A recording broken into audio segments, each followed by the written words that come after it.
Welcome and thanks for joining us today. My guest is Andrea Thompson, CEO of the Dakota State University Applied Research Corporation. Andrea, it's great to see you. Thanks for being here today. Yeah, thanks for having me, Drew. Very nice to meet you. Absolutely. So, to just start out, for anyone who might not know what the Dakota State University Applied Research Corporation, or I understand DARC for short, actually does, can you tell us a little bit more about it? Yeah, absolutely. So, dark solving some of our nation's wicked problems in the cybersecurity field. As you've known, we'll probably talk about later in the interview about the shortages we have. And so, one of the value propositions, one of the things that really makes us special is one, we're a small business, not for profit, which is unique in this space. Also, we're affiliated with Dakota State University, one of our nation's top cybersecurity universities. So we're affiliated with the university, but we're separate from, which provides us with a little bit more agility, moving at the speed of business and technology. So that talent pipeline back to Dakota State is really what sets us apart from some of the other small businesses and not-for-profits. And I understand that you are a former administration official, so tell me a little bit more about your background and then what prompted you to come to Dark to lead. Well, I will give you the short version because I am old. I've walked many miles.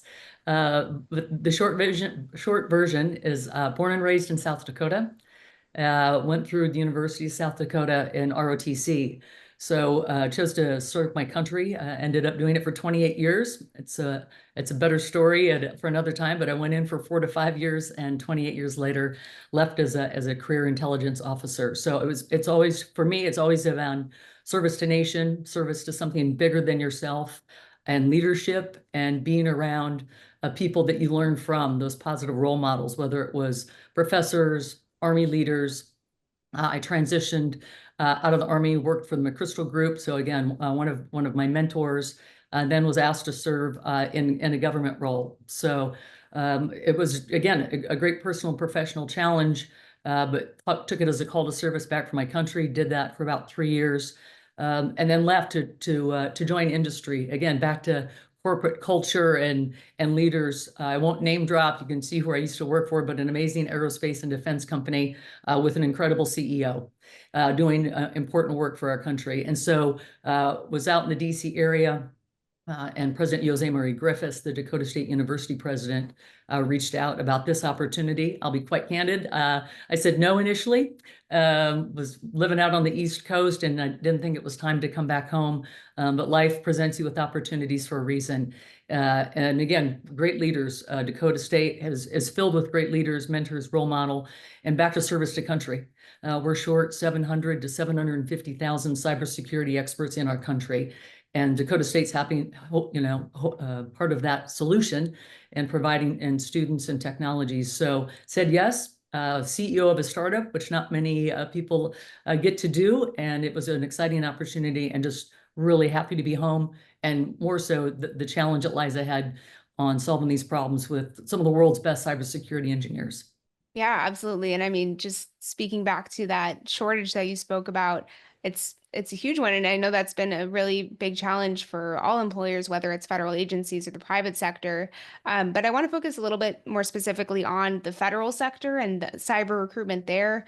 So, what have you seen through your experience, either at Dark or elsewhere, about the challenges that agencies are facing when trying to recruit a cyber workforce? And where does Dark fit into that picture of trying to help agencies address those challenges? Yeah, two great questions, Drew. So one, back to the talent shortage, when you're short 700 to 750,000 cyber experts, those experts have options. So they have an option to go to probably a better high-paying position in industry, or service to country and maybe not make as much money, but perhaps make a bigger difference in government. So that's the dichotomy. I would challenge folks that you can do both. You can go into industry and then go into the State Department, into the Defense Department, into the FBI, DHS, and others, and both win, right? The government gets stronger with our experts, and our industry gets stronger, learning more about policy, a little bit about politics, and working with our international partners.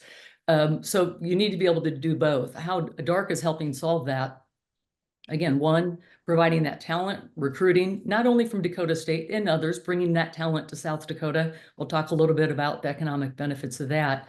But one, how we partner with government agencies. So I would challenge the government agencies, right, that lead those contracts, whether it's in the defense space or other federal space.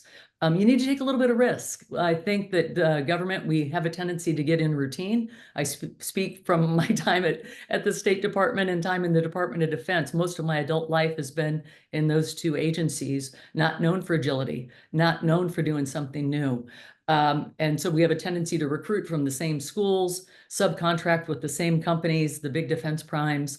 But much of our innovation is now coming from those smaller universities and small and medium enterprises. So I would say for the federal leaders watching this today, look to some geographic diversity. Your heartland, the Midwest, is an excellent source to not only provide talent to work in your agencies, but with the small, medium, and some large companies to help solve your problems as well. Absolutely. And I do think that diversity challenge and question mark really is a big one for the cyber workforce, both, in the private sector and in the federal government. So from your perspective, do you have any recommendations for how agencies can start taking more risks? How can they better recruit and retain more diverse cyber talent? Well, I may be a bit biased, but I think one of the first steps is step out of the beltway. We have a tendency to kind of look within that internal ecosystem, and for many federal agencies, obviously in other locations, but I think a lot of folks kind of get into that kind of beltway mentality, and so I know, and it's hard. I've been a senior leader. I was Undersecretary of State. Taking time to get on the road and visit those sites takes time and planning, but it's incredibly important for our country to be able to look at whole of country solutions and whole of global solutions. My sense is we're not going to fill the shortfall organically. We can't grow enough and train enough cybersecurity experts. We're going to have to recruit from partners and allies. And so that's another piece. That's hard. But if we want to outpace and win the next war, whether it be China, Iran, North Korea, Russia, we've got to work as a collective. We've got to work as an alliance, both an alliance within our own country and alliance outside. So for those federal agencies, again, and we're here, and right, I think COVID showed us that we can do things remotely, right? We're having this interview in different parts of the country. We can solve cyber challenges remotely. We have locations across the US and the globe. We've shown that in combat. We've shown that in peacetime. So I think there's some things to be learned from using technology and just taking, again, a little bit of risk and leaning forward in some of how we do operations within the federal government. Absolutely. And aside from recruiting from more diverse locations, I know another way that agencies have been trying to tackle some of those workforce gaps and challenges for cybersecurity skills is through upskilling. So, can you talk a little bit about what that process looks like? Is that something that is possible to make a difference for some of these cyber workforce gaps? And is dark, how does dark fit into that picture as well? Yeah, absolutely. Again, great point on as the world evolves, we must also evolve. And so there are jobs that, quite frankly, have will transition, but the folks still are intellectually ready to go, hungry for work. And so I would just challenge folks. There are programs. Dakota State University has a wealth of opportunities where you can come in if you have undergraduate in one degree. You can bolster that. You can, for folks that have their undergrad, we can get master's degrees. There's certifications that can be done where you can do some of the IT services within companies. So I would just share with folks that are maybe looking to do something different is to take a look at Dakota State University, look at our programs. Many are online. Almost all of them are online. The professors of practice that we bring in are some of the world class in what they do. So upskilling is critically important, again, selfishly, not only for Dakota State, but for our country. And so take a look at what's available. Time is now, and the options are out there for you. And just digging in on that a little bit further, if agencies, are trying to broaden recruitment and broaden the way that they're bringing in or developing cyber talent, what are some of the biggest challenges that you see agencies potentially facing, whether it's upskilling, whether it's recruiting new talent? What are kind of the biggest challenges there? Well, I've seen in the past is sometimes you're competing for the same pool of candidates. And so again, I've seen this more in foreign service and folks going into international policy that the companies are going to the same schools for that base. Again, back to expanding your talent pool and look a little bit further than some of the traditional East Coast schools and some of the West Coast schools. And so my sense is we'll be able to diversify by reaching out to those schools, how DARK is helping with that. Again, we're partnering also with other folks in the region. So we're not just working in isolation. As soon as the interview ends, I'm heading up to North Dakota for a UAS conference, working and collaborating with the experts in the field in the Midwest, working and collaborating with our international partners. Dakota State has a memorandum of agreement with one of our Australian universities. That's how we're going to solve this problem. There are students that want to study abroad. There are students that want to work in different locations. And so when you look at whether it's a young person here in the US or a young person internationally, you can have those opportunities at DARK, you can have those opportunities at Dakota State. I want to talk, broaden the view that we're taking here and talk a little bit about contracting, specifically federal contracting and how that comes into the picture as well. So, can you tell me about some of the advantages or disadvantages that small businesses have when they're trying to partner with government on that cyber talent? You had a great question, Drew. And again, an incredibly important topic for as the evolution of our national security space on how we always solve those problems. So again, back to the startups, which is hard to crack. Be quite candid, it's hard to crack into the federal contracting space.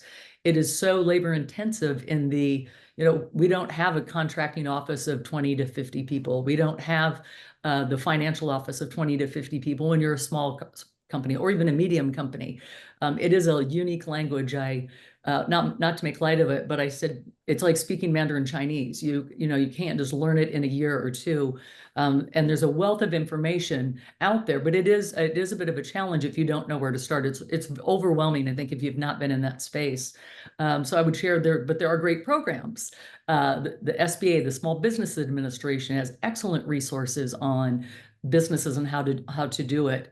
The accelerators, the Apex accelerators in our state, helping to get, again, access and contracting. So I would just challenge other small businesses to look for those resources in your communities, look for the resources online, and challenge on the other side of the spectrum, the federal government on making it digestible.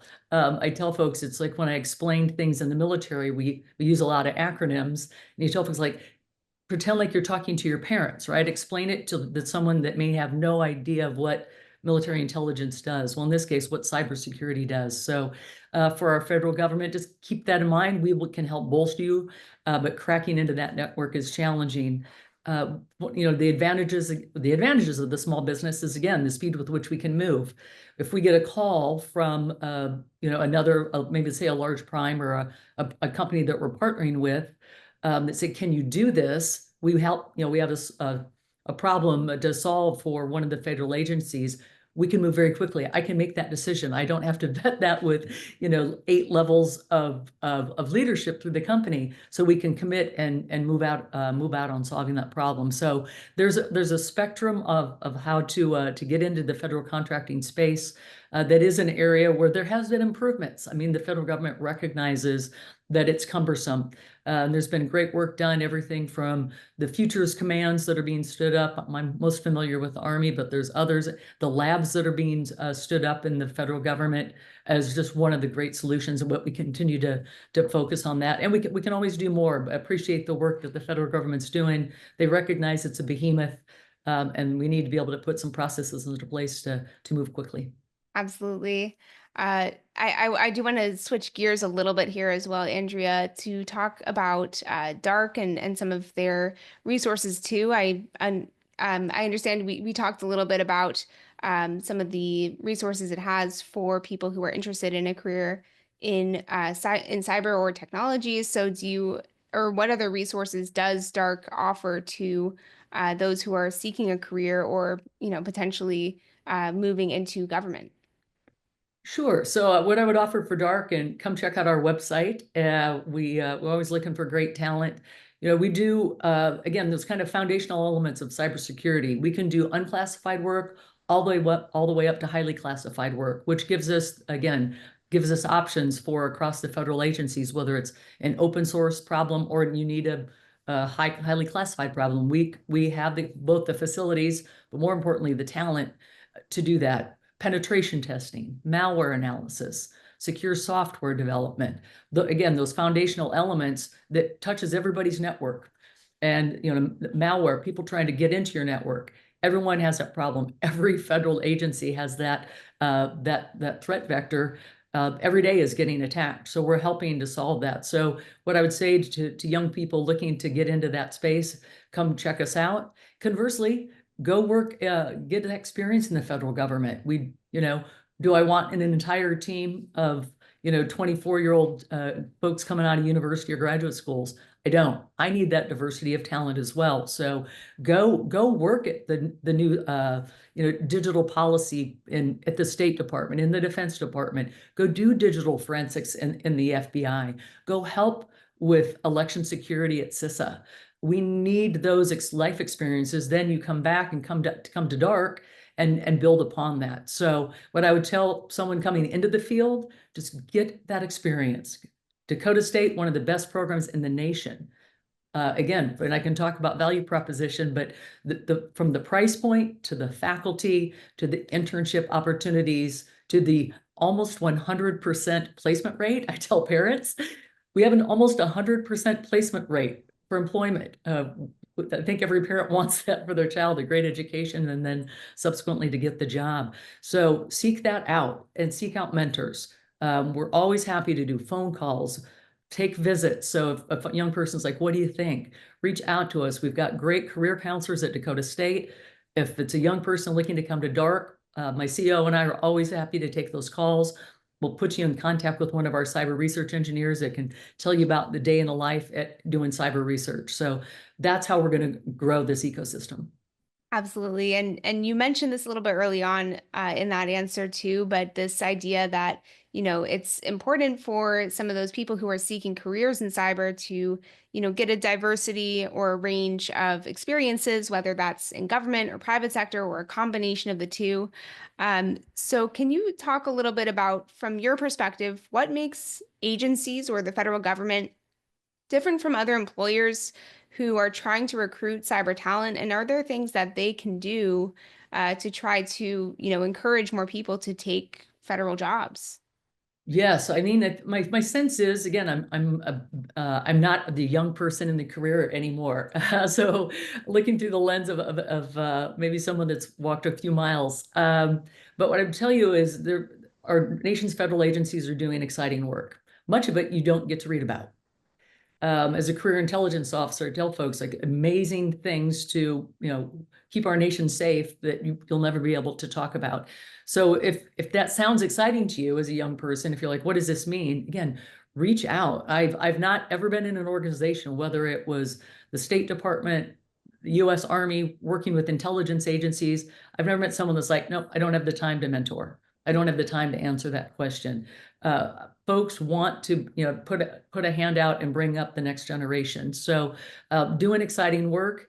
Again, where we do need to make greater strides, I think, is adding options for folks to come into government and go out to private industry and come back in, or vice versa. I know we talk about it. It is a challenge.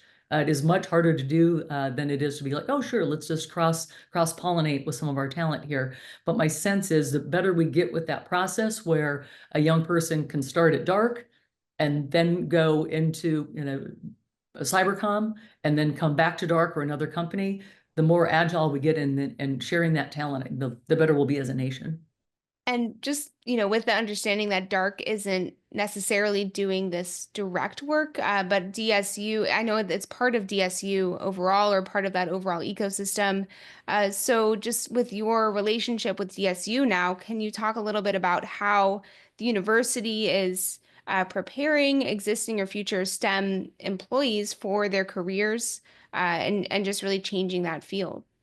Absolutely. I mean, the programs at Dakota State, it goes from, kindergarten to PhD. some of the camps that cyber. So when we talk about diversity, the thousands and thousands of young girls that are now getting trained on campus in the summer. The governor's cyber academy, young students in high school that are now getting credits for college level courses while they're in high school. The outreach from the university professors doing classes in our high schools, doing classes in the community. Uh, Small business grants. Last year, over 100 small businesses across the state got a free look, if you will. Cybersecurity experts came in, partnered with these companies to show vulnerabilities in their network and how to fix it. So, growing the next generation, internships. We have the career fair, have the career fair twice a year, bringing companies onto campus.